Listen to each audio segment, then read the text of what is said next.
Hello everyone, this is Mansi. Welcome back to my channel. अगर आप first time मेरी video देख रहे हो please make sure to subscribe the channel. So अब आ गए हैं हम क्वेश्चन नंबर 3 पे। अगेन क्वेश्चन है सिंप्लीफाई। अब इसको जितना सिंपलेस्ट फॉर्म में हम लिख सकते हैं हमें वैसे लिखना है। सो ये है 2 raise to the power 2/3 and 2 raise to the power 1/5। Dot का मतलब है मल्टीप्लाई हो रहे हैं। सो हमें पता है अगर a raise to the power m multiply हो रहा है a raise to the power n। देखो ना 2 है मतलब a तो कॉमन है। अगर a raise to the power m multiply हो रहा है a raise to the power n तो हम a लिखते हैं और पावर्स को प्लस करते हैं। तो इस केस में भी क्या करेंगे 2 लिखेंगे, 2 कॉमन है और पावर्स को कर देंगे ऐड। तो मतलब 2/3 प्लस हो गया 1/5। अब ऊपर इन्हें प्लस करना है, फ्रैक्शन में है, एलसीएम लेना पड़ेगा।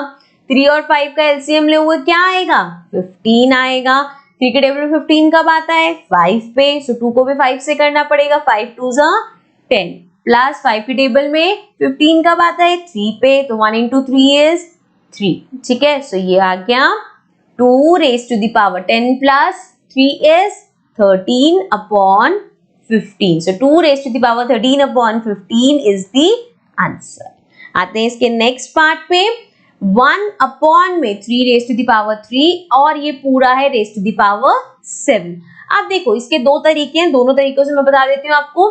पावर 7 है मतलब वो 1 के साथ भी है और 3 के साथ भी है। तो अगर 1 के साथ है तो ये हो गया 1 raise to the power 7 upon में अगर अब नीचे है 3 रेज टू द पावर 3 मतलब इसके साथ भी 7 में है power 3। 1 raise to the power 7 is 1 की कितनी भी पावर हो 1 ही रहता है। अब ये क्या है a raise to the power m multi और उसके पूरे की पावर n तो मतलब a mn हो गया। सो अगेन ये हो गया 3 और इसको करेंगे 7 into 3 is 21।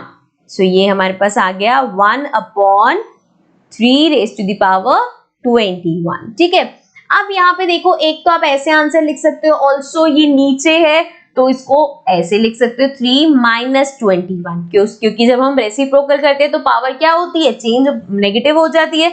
जब नेगेटिव होता है तो उसका रेसिप्रोकल करके पावर पॉजिटिव हो जाती है। इसी तरह से अगर पावर नीचे पॉजिटिव है रेसिप्रोकल करोगे तो नेगेटिव आ जाएगी। तो ये भी आंसर हो सकता है। अब यहाँ पे दूसरा मेथड जो है वो इस तरह से होगा। देखो क्वेश्चन में है 1/3 रेज टू द पावर 3 और इस पूरे की पावर 7। अगर आपके दिमाग में ये चीज पहले ही आगे की ये अपॉन में है मैं इसको ऊपर ले आती हूँ, है ना। तो 3 रेज टू द पावर 3 है, 3 रेज टू द पावर -3 हो जाएगी, है ना। और इस पूरे की पावर 7 जो हमें पता है a raise to the power m raise to the power n होता है तो mn मल्टीप्लाई हो जाते हैं। तो ये हो जाएगा 3 और 7 into 3 is 21 लेकिन माइनस का। तो 3 raise to the power -21 answer है। या फिर से अगर इसकी पावर को पॉजिटिव करना है तो 1/3 रेज टू द पावर 21। ठीक है, तो दोनों तरीकों से आंसर आ जाएगा आपके पास। ये था सेकंड पार्ट। थर्ड पार्ट पे आ जाते हैं।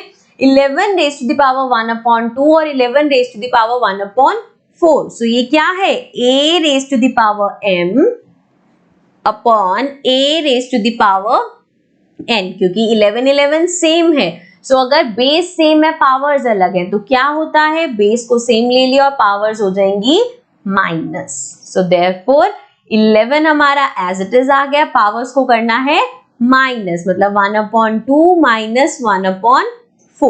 सो यहाँ पे आ गया 11 और इसमें अगेन ऊपर एलसीएम लेंगे। 4 और 2 का एलसीएम 4 आ जाएगा। 2 के टेबल में 4 कब आता है 2 पे, जो 1 को 2 से मल्टीप्लाई करना पड़ेगा। 2 - 4 के टेबल में 4 कब आता है 1 पे, जो 1 into 1 is 1। ये पूरा पावर में है। सो ये आ गया 11 raise to the power 2 - 1 is 2 में से 1 गया 1/4। So therefore 11 raise to the power 1/4 will be the answer. ठीक है, अब आ जाते हैं इसके लास्ट पार्ट पे। सो लास्ट पार्ट में है 7 raise to the power 1/2 multiply 8 raise to the power 1/2। Dot का मतलब मल्टीप्लाई होता है। देखो पावर्स हमारी सेम है लेकिन बेस अलग है। तो a raise to the power m multiplied by b raise to the power m। Power same है बेस अलग है तो क्या करते हैं मल्टीप्लाई हो रहा है मल्टीप्लाई कर दो और पावर एज इट इज लिख दो। सेम यहाँ पे करेंगे 7 और 8 है तो 7 और 8 मल्टीप्लाई हो रही है, कर दो, पावर दोनों की